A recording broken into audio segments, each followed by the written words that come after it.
Hey guys, welcome back to Tower of God: A New World. In today's video, I wanted to do two things, give you a 1 week wrap up of this new account, where we got to and stuff like that, but also I want to talk about why I'm saving summons to see what happens with the next characters they release. So let's get into it. First of all, I'm going to talk about why I'm saving summons, because it's a consideration that you guys might want to put in as well, depending on where you're at. I don't think there's one set way to play the game on saving and stuff like that, but I just wanted to go through my reasoning and stuff like that. So essentially where we're at, I did do 40 summons just today so that I could get one of my Shinsu links up to A rank.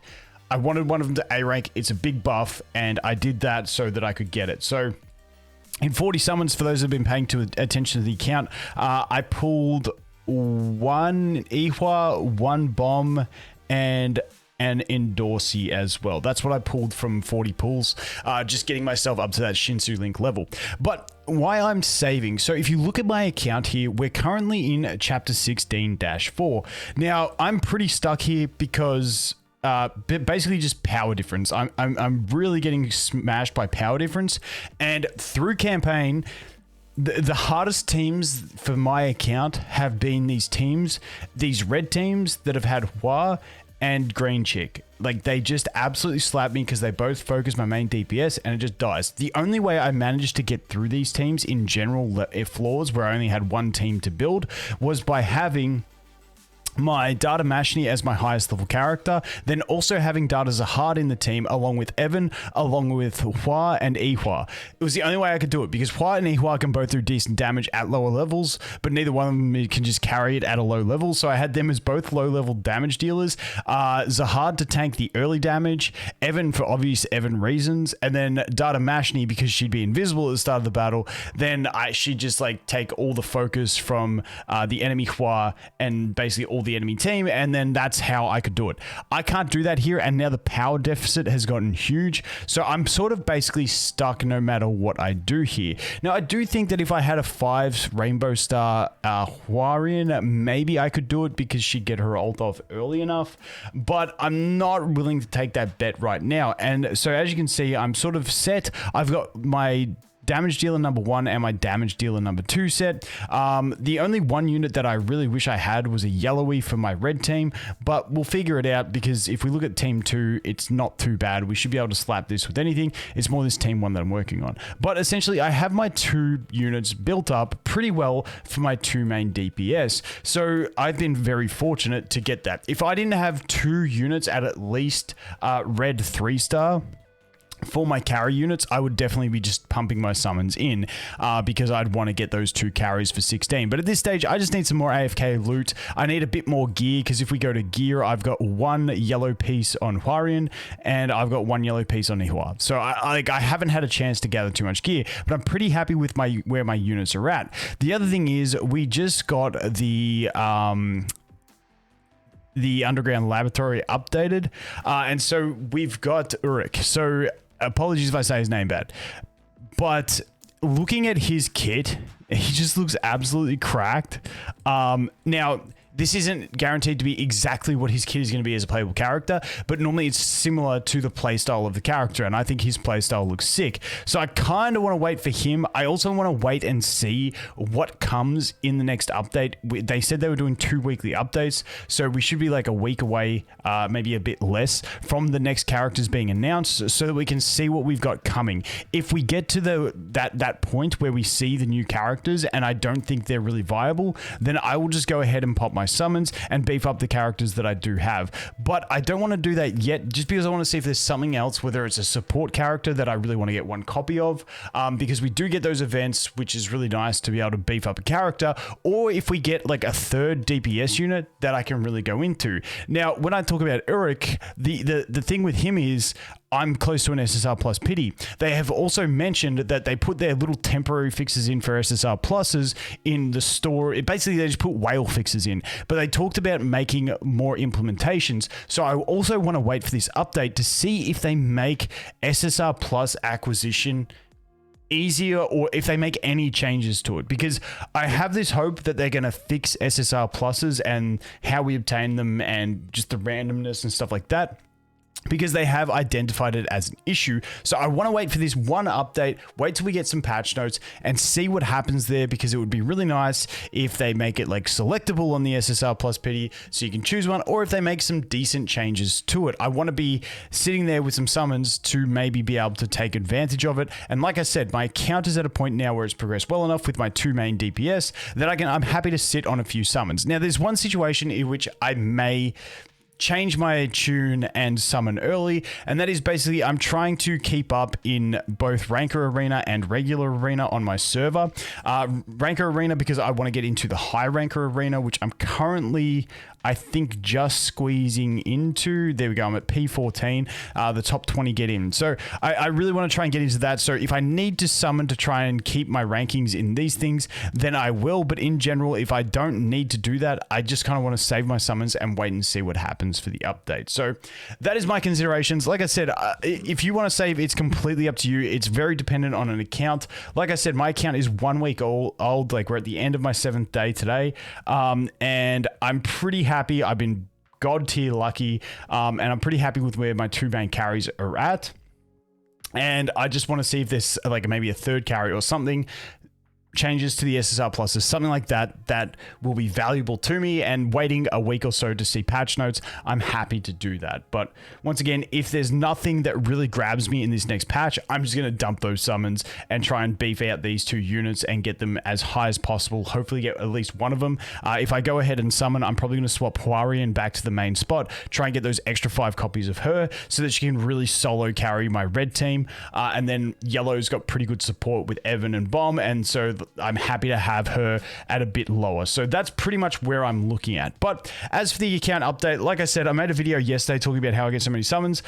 We've gotten even more because we've progressed even more. We've got basically 80 summons here plus another 100. So we've got about 180 summons saved up, which is a pretty good position to be in my opinion, looking at another banner and stuff like that, hopefully. So pretty happy with that. Like I said, we did finish the last story, so now we've got to wait for new updates for more story to get those summons when we clear chapters. But in general, I'm pretty happy with that. Like I said, we're at 16-4, and this one's going to be a bit of a brick wall for me. Like I mentioned at the start of the video about this enemy team formation is just incredibly crippling to me, and literally the only way I was able to do this type, I was testing Endorsing and stuff like that, but this was like literally the only way I was able to beat these types of teams in the 1-team campaign stages. And you can see even with this team, I'm beyond a 3x deficit. So I'm pretty close to a 4x deficit there with this team. And that is like the best team I have for countering this type of thing. I don't think I could even do it with this. Let's go ahead and check. So what I might do is I might try and see if I can find a database. I don't know if anyone's seen a database of like what the enemies are like, but sometimes the 4th stage of a chapter is like like a really big spike, and then it gets easier for 8 until you get up to 20. So I might just murk this one straight up because we're about 12 hours away from the daily reset at the time of recording this, where I'm going to get 3 more mercenary usages. So I'm thinking about just clapping in a mercenary, but if the rest of the stages look like they might be difficult, then I may just avoid that. But this would be the other thing where if I had a 3rd carry, I'd be pretty sweet, because as you can see, this is like the only way I could manage to do this. We're going to wipe on this one anyway. But like with retries, that strategy has been the only strategy that I've found to do it.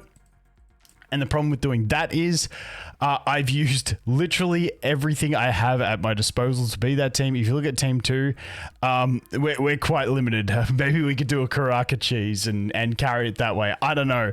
But I'm going to keep playing around with it. But I'm pretty happy with the progress. Like I said, 1 week in, we got to chapter 16. The other thing is I'm happy just being in chapter 16 now and waiting, because now is when I can get the yellow gear from the AFK loot. And yellow gear makes a huge difference, especially on this account compared to my last account, with how quickly we've progressed this one.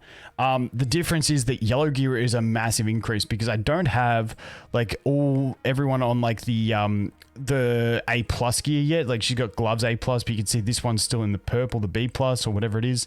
So my gear's not cracked, and like all my characters are on pretty just in between gear. She's actually got decent gear on the mash. She needs a heart as well, but they don't really matter too much. She's actually lucked out pretty well where she got this one yellow, but these are only A, not A+. And you can see the stats they give aren't too crazy compared to what I can get on some yellow gear. So hopefully we can get some yellow gear on this account through drops. I've picked up those 2 pieces through the guild shop, and luckily as well we do have the guild event going on, the alliance event, because it is getting so many points. It's crazy. Like this alliance event in the search phase of it, like I'm sure you guys have all seen your mailbox. Like, it is super important to be in alliance at this stage because the amount of alliance points you get is ridiculous for buying that gear. It's like a must-do thing. Now, I'm normally not a fan when you have to be in an alliance in games because some people don't like that sort of thing. But even if you just join a pug to get some of those coins, it is like a must-do thing. But that's pretty much where we're at. As for the rank of boards on the server, I think I've dropped to like 20th or something like that. I'm 14th on there. But as you can see, number 4, even number 3 is still on 16-19. So I don't know. We'll see. Maybe I should pop some summons and try and push that. But besides that, we're going not too bad. Like I said, over in the arena, we're still holding rank 1 over here, winning some defenses, losing some defenses. So you can see we get a win, we get a loss. Unfortunately, it doesn't tell you which ones are offense and defense, which would be really nice if we could tell that. But, you know, holding there, not too bad. I've still got a bunch of 49 tickets in reserve. I haven't used any of today's attacks either. So got all that in the bag. The thing I love about this is I'm just slowly climbing up the ranks. I just got the 1600 reward, then I can get the 1700 reward, which is extra gems, more summons, all that sort of stuff. In the ranker arena, I'm sitting here at rank 11 at the moment. I did push myself up to, oh no, I lost to the guy in rank 3. Actually, I tried to push up there, but I find this rank 11 sort of area pretty happy sitting. You don't get hit as much as being in the top ranks, so I feel like it's a strategy that I don't mind, just sitting around there and hoping people just ignore me, but we'll see how that goes. But yeah, that's the update for 1 week on the account. Like I said, I am saving at the moment to wait and see. But if there's nothing that I think if there's no changes that look like coming in the update and there's no characters that I really want, then I will just go ahead and summon. However, I probably will just wait for the next update because we'll probably get a new growth mission as well. And I don't know if that will be in a week's time or whether they're going to spread the characters out. I'm not too sure, but I figure if I can take advantage of a growth mission, it's extra summons and stuff like that, I may as well do it. We also had the one in the shop with Ihwa where, I don't know, I don't even know how to find it. Was it growth? Yeah, this one where you could buy it for 3,000 gems. I mean, that's pretty decent value in my opinion. So yeah, I mean, all that stuff's nice. So I'll wait for an update and then probably go. Like I said, unless I get too greedy and I have to bounce out and just go ahead and do my summons to beef these guys up. But like I said, the Huarian getting her max would be really handy. The other reason I'm waiting is because I got my Huarian to level 2 or plus 10 EE, and I really want to get her straight to like plus 30. Because like I just feel like Ihwa's whole exclusive equipment is fantastic, so I really want to max her out. But obviously, because I did Hua first, which in my opinion is the must do, because Hua without her EE10 is really, really struggling. But I really want to max her out and get that extra damage potential out of her. So I feel like if I had that, it would also help me a lot. But also I really need to get the yellow pieces on these ones to get that extra evasion and defensive stats to try and survive against some of these red units that I'm facing in campaign. But that's a basic roundup. Like I said, save it for now. Yeah, let me know any questions you have. As always, thanks for watching. Hope you have an awesome day, and I look forward to seeing the next one. Cheers.